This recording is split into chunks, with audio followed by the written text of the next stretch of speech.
আমার মনে হচ্ছে আমাদের প্রিয় মুখ্যমন্ত্রী নিজেরকে বিল্লি ভাবেন। বিল্লি যখন দুধ খায় তো চোখটা বন্ধ করে খায়।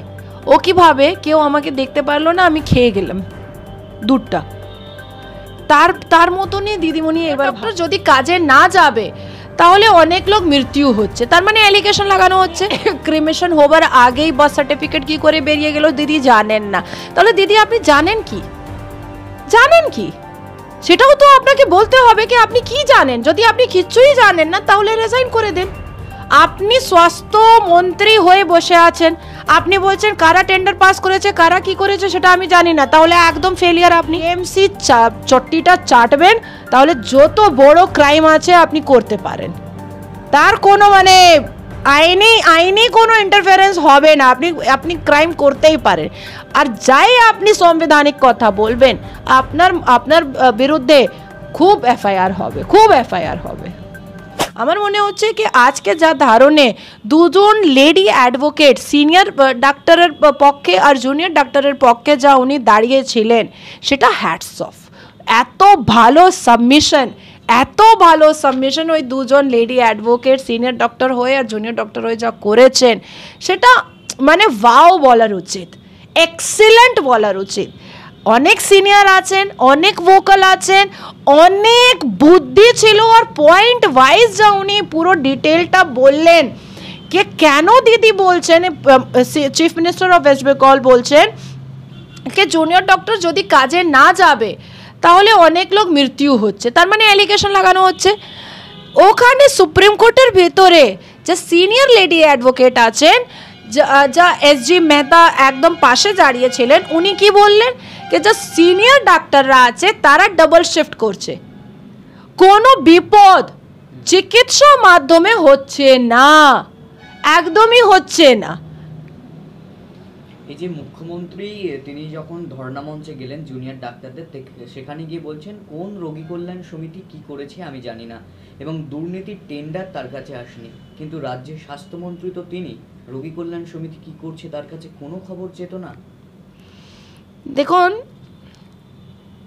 আমার মনে হচ্ছে আমাদের প্রিয় মুখ্যমন্ত্রী নিজেরকে বিল্লি ভাবেন।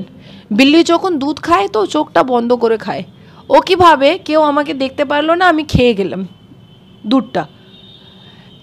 তার মতনই দিদিমণি এবার ভাবছেন।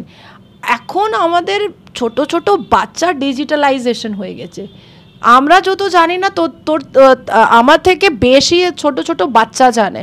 আমাকে এই অ্যাপেল ল্যাপটপ ব্যবহার করার আমার ছেলে আমাকে শিখিয়েছে, আমি জানতাম না যে অ্যাপেল ল্যাপটপ কী করে ইউজ হবে, সেটা আমার ছেলে আমাকে শিখিয়েছে।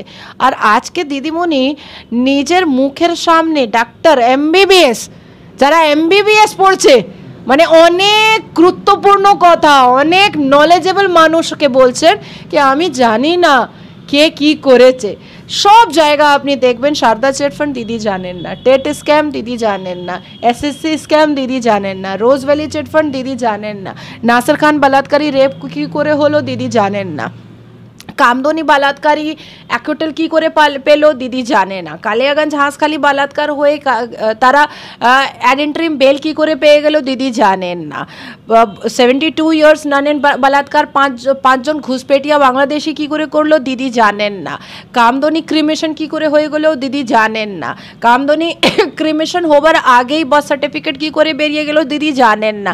তাহলে দিদি আপনি জানেন কি, জানেন কি সেটাও তো আপনাকে বলতে হবে কি আপনি কি জানেন। যদি আপনি কিচ্ছুই জানেন না তাহলে রিজাইন করে দেন। আপনি স্বাস্থ্য মন্ত্রী হয়ে বসে আছেন, আপনি বলছেন কারা টেন্ডার পাস করেছে কারা কি করেছে সেটা আমি জানি না, তাহলে একদম ফেলিয়ার। আপনি একজন স্বাস্থ্যমন্ত্রী হয়ে আপনি ফেলিয়ার। আপনি বলছেন যদি কেউ পুলিশ ছোট্টখাটো গলতি করেছে তাহলে আমি আছি সেটা শোনার জন্যে, তার মানে আপনি স্বীকার করছেন কি আপনার পুলিশ অফিসাররা গলতি করে। তাহলে যদি গলতি করে আর আপনি স্বীকার করছেন তার মানে আপনি ফেল, আপনি একজন পুলিশ মন্ত্রী হয়ে ফেল। তাহলে ছেড়ে দিন না, পদটা ছাড়ুন না, কেন আপনি বসে আছেন চারটে তিনটে মন্ত্রী পদটা আর একটা মুখ্যমন্ত্রী পদটা নিয়ে বসে আছেন। এটা কিন্তু একদম লজ্জিত ব্যাপার কি যা রাজ্যতে একজন মহিলা মুখ্যমন্ত্রী বসে আছে ওই রাজ্যতে ভিতরে প্রত্যেক সাংবিধানিক আর শিক্ষিত মহিলা ডিফেমার মালাইং হচ্ছে প্রত্যেক। কুণাল ঘোষ সবার আগে মানে একের পর এক অডিও প্রকাশ করছে কুণাল ঘোষ, পুলিশ পাচ্ছে না, কুণাল ঘোষ অডিও পাচ্ছে বারে বারে। আজ সন্দেশখালির সময় থেকে দেখা যাচ্ছে এখন জুনিয়র ডাক্তারদের তর্কাতর্কি, সিপিআইএম নেতা করথান দাশগুপ্তের অডিও। তাহলে পুলিশ কোথাও গিয়ে তো ব্যর্থ সেই অডিও পেতে। দেখুন এখানের পুলিশ শুধু কি করে, ব্লাসফেমি কেস যা পাকিস্তানে হয়, এখানে পুলিশ কি করে, আচ্ছা এই সাংবিধানিক কথা বলেছে তাকে নোটিশ পাঠাও, আচ্ছা এই টিএমসি স্ক্যাম আর চিটিংবাজি খুলেছে তাকে নোটিশ পাঠাও। তো পুলিশ তো ব্যস্ত আছে, যারা এই রাজ্য সরকার পুরো রাজটা আর পুরো স্ক্যামটা খুলছে তাদেরকে মুখটা বন্ধ করার, তাদেরকে ভীত করতে পুলিশটা বিজি আছে। কুণাল ঘোষ পাচ্ছেন কি? কুণাল ঘোষ পাচ্ছে, ও মনে হচ্ছে ও মানে আগে জন্মতে ও ডিজিপি ছিল তার জন্যই পাচ্ছে, আগে জন্মতেও খুব বড় সুপিরিয়র অফিসার ছিল তার জন্যই পাচ্ছে। এটাও কিন্তু কোয়েশ্চেনেবল মার্ক। এটাও সিবিআইকে কুণাল ঘোষকে অ্যারেস্ট করে জিজ্ঞেস করার মানে চেষ্টা করার উচিত আছে যে আপনি কি করে পাচ্ছেন। যদি পুলিশ কিছু পায় তাহলে পুলিশ তো এখন সিবিআইকে দেবে, এটাই তো নির্দেশ সুপ্রিম কোর্টের। তাহলে পুলিশ পাচ্ছে না, কুণাল ঘোষ পাচ্ছে, আর নিজের টুইটারে নিজের অ্যাকাউন্টে পোস্ট করছে। আর আমরা যদি হিন্দুদের সম্পর্কে না হিন্দুদের পক্ষে কিছু পোস্ট করে দিই তাহলে আমাদের বিরুদ্ধে এফআইআর হয়ে যায়। শাসক হলে ছাড়, বিরোধী হলেই ছাড়। শাসক হলে তো যারা রেপ করেছে তারা এখন নাসির খান, তারা তো মুসলমান নেতা মন্ত্রী লুঙ্গির ভিতরে সুরক্ষিত আছে। আর যারা বিরোধী দল করে না, যারা একদম ইনোসেন্ট একটা বাঙালির সিটিজেন আছে, তারা বলে দেবে কি আমি নিজেরকে সেফ ফিল করছি না, তার উপরে কেস হতে পারে। আজকে প্রত্যেক থানাতে আপনি দেখবেন 99.9% যা এফআইআর আছে সাধারণ মানুষ না হয় বিরোধী দলের নেতা। আপনি জিগিয়ে দেখুন, আমি আপনাকে জিম্মেদারি নিয়ে এই কথাটা বলছি। প্রত্যেক দিন আপনি দেখবেন পুরো কলকাতাতে পোর্ট এরিয়াতে জোড়াসাঁকো অ্যাসেম্বলিতে এত বেআইনি মাকান হচ্ছে। ফরহাদ হাকিম নিজের মুখের অ্যাকসেপ্ট করেছে যে লোকাল পুলিশ স্টেশন আর কর্পোরেশন ইঞ্জিনিয়ার যুক্ত হয় একটা টিম বানিয়ে বেআইনি মাকান করছে। তাহলে কত কমিশন বসলো এনকোয়ারির জন্যে, কত পুলিশ অফিসার অ্যারেস্ট হলো, কত পুলিশ অফিসার সাসপেন্ড হলো, কত কর্পোরেশন ইঞ্জিনিয়ার ডিপার্টমেন্টের অফিসাররা আর ইঞ্জিনিয়াররা সাসপেন্ড হলো, কত এনকোয়ারি সংগঠন হলো কিছু দেখেছেন? হয়নি তো।